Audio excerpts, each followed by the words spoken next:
dulu. Parah kan?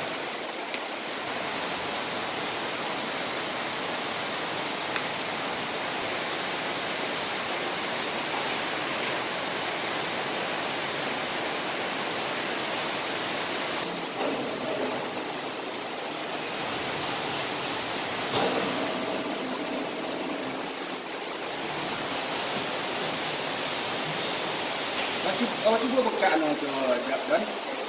Dah pindah. Untuk ketika ada ini tidak ada waktu istirahat. Tidak boleh buka kafe. Ya. Sesuai dengan kebijakan Pemprov Sumbar dalam kurung garis miring wali kota. Ini jam 12 serah semua ya.